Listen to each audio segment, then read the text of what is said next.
हम लोग एप्लीकेशन देख रहे थे पेट्रोकेमिकल्स का क्या इम्पैक्ट है हमारी लाइफ में। तो हमने बोलते कि पेट्रोकेमिकल जो है हमारे लिए रोटी का मकान प्रोवाइड करते हैं।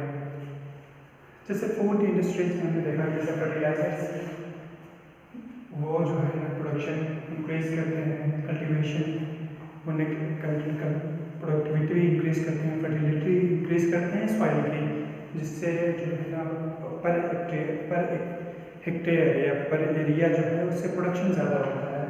एग्रोकेमिकल्स ये हमें मिलते हैं पेट्रोकेमिकल से। एग्रोकेमिकल जो पेस्टिसाइड हैं, इंसेक्टिसाइड हैं, जिनका एप्लीकेशन करके प्रोडक्टिविटी ऑफ द ग्रेन्स या प्रोडक्टिविटी ऑफ द फूड्स बढ़ाई जाती है। इसी तरह पेट्रोकेमिकल का एप्लीकेशन है क्लॉथिंग में, सिंथेटिक फाइबर है, डाई स्टफ है, टेक्सटाइल इंडस्ट्री एक बहुत बड़ा सोर्स है जो डिपेंडेंट है पेट्रोकेमिकल इंडस्ट्री पे और हमारी लाइफ को इम्पैक्ट करती है। तो पेट्रोकेमिकल बेसिकली अगर कहा जाए तो ये कंट्री की सोशल इकोनॉमिकल कंडीशंस के इम्प्रूवमेंट के लिए बहुत कुछ जिम्मेदार है, डिपेंडेंट है कंट्री की growth social and economic as well as economic on petrochemical products. Shelter में है पॉलीमर कंपोजिट्स हैं, कोटिंग है, परफॉर्मेंस मटेरियल्स हैं, इनका एप्लीकेशन होता है आपके बिल्डिंग के मटेरियल में, बिल्डिंग के कंस्ट्रक्शन में। हेल्थ केयर में है, फार्मास्यूटिकल इंडस्ट्री के लिए है, रॉ मटेरियल प्रोवाइड करता है पेट्रोकेमिकल।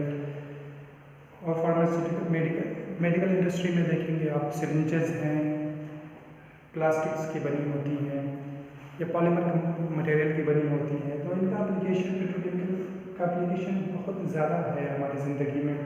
क्वालिटी ऑफ लाइफ आप देखें तो ट्रांसपोर्टेशन है, सिंथेटिक डिटर्जेंट हैं, सोप्स हैं, जिनकी वजह से जो है सिंथेटिक डिटर्जेंट सोप्स की अलग है क्लासिफिकेशन। तो सिंथेटिक डिटर्जेंट हैं जिनकी वजह से क्वालिटी ऑफ लाइफ या लाइफ की ईजीनेस इंक्रीज हो जाती है। तो ये जस्ट एक बेसिक आइडिया था कि पेट्रोकेमिकल इंडस्ट्री का एप्लीकेशन कहाँ है हमारी ज़िंदगी में। अब बेसिकली हम लोग आते हैं कि स्ट्रक्चर ऑफ पेट्रोकेमिकल इंडस्ट्री कैसी है। पेट्रोकेमिकल इंडस्ट्री क्या है, उसका बेसिक स्ट्रक्चर, क्या क्या ऑपरेशंस होते हैं उसमें। तो रॉ मटेरियल जैसे हम लोग देखेंगे कि किसी भी इंडस्ट्री का पर्पस क्या होता है, प्रोडक्ट बनाना होता है। प्रोडक्ट बनाने के लिए हमको रॉ मटेरियल चाहिए होते हैं। रॉ मटेरियल को ट्रीटमेंट हम लोग करते हैं। ट्रीटमेंट के दो स्टेप्स हैं, दो तरीके के ट्रीटमेंट इंडस्ट्रीज में किए जाते हैं। एक है फिजिकल ट्रीटमेंट स्टेप, दूसरा है chemical treatment step. Physical treatment step में उसकी फिजिकल प्रॉपर्टीज़ चेंज की जाती हैं, जैसे सेपरेशन हुआ, डिस्टिलेशन हुआ, एब्जॉर्प्शन हुआ। तो ये फिजिकल ट्रीटमेंट स्टेप्स है। तो फिजिकल ट्रीटमेंट जैसे यूनिट ऑपरेशन हम लोगों ने पढ़ा होगा सेकेंड ईयर में या फर्स्ट ईयर के सेकेंड सेमेस्टर में। तो यूनिट ऑपरेशंस जो हैं वो फिजिकल ट्रीटमेंट स्टेप में आते हैं। केमिकल ट्रीटमेंट स्टेप में क्या होते हैं, केमिकल रिएक्शंस होती हैं वहाँ पे और उसकी केमिकल प्रॉपर्टीज़ चेंज की जाती हैं। तो बेसिक स्ट्रक्चर क्या है पेट्रोकेमिकल इंडस्ट्री का। रॉ मटेरियल जैसे हम लोगों ने अभी डिस्कस कर रहे थे कि रॉ मटेरियल क्या होगा आपका। रॉ मटेरियल हमारा जानते हैं नेचुरल गैस होता है। नेचुरल गैस जो होती है दो तरीके से ऑब्टेन होती है, दो तरीके से हमें मिलती है। एक को हम बोलते हैं एसोसिएटेड नेचुरल गैस, जो क्रूड ऑयल के साथ, जैसे क्रूड ऑयल के जो फील्ड्स होते हैं, ऑयल के फील्ड जब उनकी ड्रिलिंग होती है तो कुछ ऐसे फील्ड्स होते हैं जहाँ पे क्रूड ऑयल के साथ नेचुरल गैस भी निकलती है। तो उन गैसेस को हम लोग एसोसिएटेड नेचुरल गैस कहते हैं। और कुछ ऐसे रिजर्व्स होते हैं जहाँ पे सिर्फ नेचुरल गैस अकेले ही निकलते हैं, तो वो नॉन एसोसिएटेड नेचुरल गैस होती है। ऑब्वियस सी बात है, जो नॉन एसोसिएटेड नेचुरल गैस होगी वो उसकी प्योरिटी ज़्यादा होती है। एसोसिएटेड नेचुरल गैस में इम्प्योरिटीज़ होती है, पहले उनको हमें सेपरेट करना पड़ता है पेट्रोलियम से। उसमें फिर पेट्रोलियम बेसिकली उसमें सल्फर की इम्प्योरिटीज़ होती हैं और बहुत सारी इम्प्योरिटीज़ होती हैं। तो जिसके वजह से ओवरऑल इम्प्योरिटीज़ जो है ना नेचुरल गैस जो एसोसिएटेड है उसमें ज़्यादा होती हैं। तो एसोसिएटेड नेचुरल गैस है हमारे पास रॉ मटेरियल में। फिर नेचुरल गैस कंडेंसेट होते हैं, वो भी है हमारे पास रॉ मटेरियल। फिर हमने पढ़ा कि पेट्रोकेमिकल फ्रैक्शंस, जब हम क्रूड ऑयल को डिस्टिलेट करते हैं, डिस्टिलेशन करते हैं, फ्रैक्शनेशन करते हैं, जिसको कहते हैं सेपरेट करते हैं, तो वहाँ पे जो डिफरेंट फ्रैक्शंस आते हैं वो हमारे पास वो भी रॉ मटेरियल का काम करते हैं हमारे लिए। नेफ्था है basic one of the most important feedstock for the petrochemical industry है। केरोसिन है, वो भी नेफ्था की ग्रेड में आता है, उसके जस्ट पहले ATF या केरोसिन जो फ्यूल होते हैं, अगर उनको भी हम क्रैकिंग या रिफाइनिंग करेंगे तो हमको जो है पेट्रोकेमिकल मिलेगा। तो depending upon the use and necessity, ये नेफ्था है, अगर हमें ज़रूरत है इसको पेट्रोकेमिकल प्रोडक्ट बनाने की तो हम लोग नेफ्था को जो है पेट्रोकेमिकल प्रोसेस में यूज़ करेंगे। अगर हमें ज़रूरत है कि उस गैसोलीन की और कहीं की पेट्रोल की, तो हम लोग नेफ्था को डिफरेंट प्रोसेस करके, केमिकल प्रोसेस करके उसको हम लोग चेंज करेंगे आपको गैसोलीन में। तो डिपेंडिंग ऑन द नीड, जैसी नीड है, जैसा रिक्वायरमेंट है कंट्री को, या जैसे वैल्यू होती है प्रोडक्ट की वैल्यू के ऊपर डिपेंड करता है कि कौन सा प्रोसेस हम लोग अप्लाई करेंगे। अगर पेट्रोकेमिकल की मार्केट वैल्यू कम हो जाती है तो हम लोग यूटिलाइज करना कम कर देंगे, पेट्रोकेमिकल दूसरे जगह डाइवर्ट कर देंगे प्रोसेस को। तो रॉ मटेरियल हमने बेसिक देख लिया कि रॉ मटेरियल क्या होता है। नेचुरल गैस है जो एसोसिएटेड है, नॉन एसोसिएटेड है, नेचुरल गैस कंडेंसेट है। आपके पेट्रोलियम के फ्रैक्शंस हैं, पेट्रोलियम फ्रैक्शंस हैं, आपका नेफ्था है, केरोसिन है।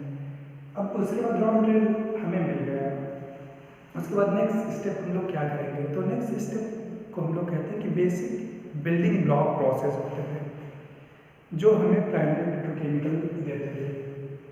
तो बेसिक बिल्डिंग ब्लॉक प्रोसेस जब हम लोग अप्लाई करेंगे, जब उसका एप्लीकेशन करेंगे तो हम लोग को बेसिक केमिकल्स मिलते हैं। लेकिन वो बेसिक बिल्डिंग ब्लॉक प्रोसेस क्या होते हैं, जैसे क्रैकिंग हमने पढ़ी थी, हमने देखी थी कि जब नेफ्था हम लोग क्रैक करेंगे तो हमको क्या मिलेगा, एथिलीन मिलेगा, प्रोपिलीन मिलेगा, ब्यूटिलीन मिलेगा, ब्यूटाडाइन मिलेगा। तो क्रैकिंग हो गया। रिफॉर्मिंग है, रिफॉर्मिंग से हमको एरोमेटिक्स मिल जाते हैं।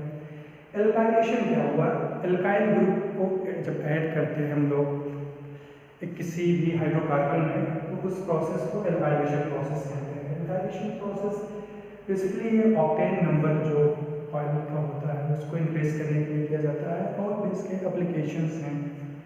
डी एल्काइलेशन प्रोसेस, जब एल्काइल ग्रुप को हम लोग किसी भी हाइड्रोकार्बन से एल्काइल ग्रुप को रिमूव करते हैं तो उसको डी एल्काइलेशन प्रोसेस बोलते हैं।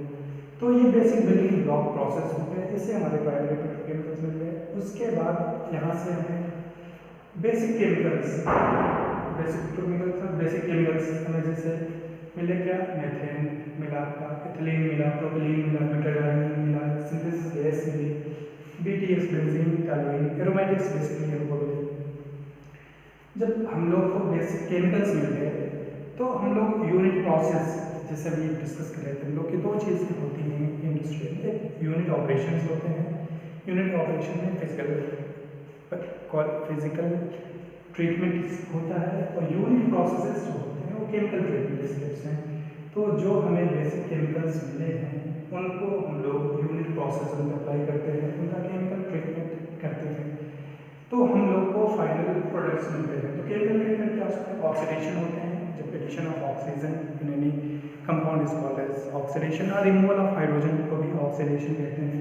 नाइट्रेशन किया जाता है, क्लोरिनेशन है, हाइड्रोजनेशन है, डिहाइड्रोजनेशन है, तो lot of unit processes are there. तो पॉलीमराइजेशन करते हैं हम लोग, तो हमें जो है ना फाइनल प्रोडक्ट्स मिलते हैं। फाइनल प्रोडक्ट्स में क्या है, प्लास्टिक्स हैं, रेजिन्स हैं, पॉलीमराइजेशन से हमें से ब्लॉक प्लास्टिक मिलता है। प्लास्टिक में आपको पॉलीमराइजेशन से लो डेंसिटी पॉलीथीन मिलती है, हाई डेंसिटी पॉलीथीन मिलती है। फिर आपको सिंथेटिक रबर मिलता है, जिसका एप्लीकेशन है टायर बनाने में। सिंथेटिक फाइबर मिलते हैं जिनका एप्लीकेशन है क्लॉथ्स में। इंटरमीडिएट एंड मिसलेनियस प्रोडक्ट्स मिलते हैं इससे। तो बेसिक ये स्ट्रक्चर है हमारे पेट्रोकेमिकल इंडस्ट्री का कि हमें रॉ मटेरियल चाहिए, रॉ मटेरियल से हम लोग बेसिक बिल्डिंग ब्लॉक प्रोसेसेस जो है ना उनको, उनका एप्लीकेशन से हम लोग बेसिक केमिकल्स ऑब्टेन करते हैं। तो बेसिक केमिकल हमें ऑब्टेन हो जाते हैं तो हम लोग उनका यूनिट प्रोसेस से जो है उनकी प्रॉपर्टीज चेंज करके जो हमारे लिए सुटेबल है, जो हमें चाहिए, वो प्रोडक्ट हम लोग ऑब्टेन करते हैं। तो अब पेट्रोकेमिकल का कंजम्पशन के बारे में हम लोग थोड़ा सा देख लेते हैं, क्योंकि अगर मार्केट में डिमांड है किसी चीज़ की तो भी उसी का प्रोडक्शन किया जाता है। तो कंजम्पशन के लेवल पे अभी भी हम लोग बहुत पीछे हैं। तो जैसे इंडिया में कंजम्पशन अप्रॉक्सीमेटली 2015 का डेटा है ये कि जो कंजम्पशन है पेट्रोकेमिकल्स का 5 kg पर कैपिटा है। हर आदमी 5 kg पेट्रोकेमिकल्स यूज़ करता है। अगर इसका हम लोग कंपेरिजन करें जो ग्लोबल कंजम्पशन है, तो ग्लोबल कंजम्पशन पेट्रोकेमिकल का 25 kg है। चाइना जो है, चाइना का पर कैपिटा कंजम्पशन 30 kg है। तो हम लोग ग्लोबल अगर सिनारियो देखें तो हमारा कंजम्पशन बहुत कम है अभी। तो ये क्या शो करता है कि ग्लोबल अगर कंजम्पशन कम है तो यहाँ पे there is a lot of perspective for growth of a petrochemical market. Petrochemical market के ग्रोथ के लिए बहुत अच्छी चांसेस हैं हमारे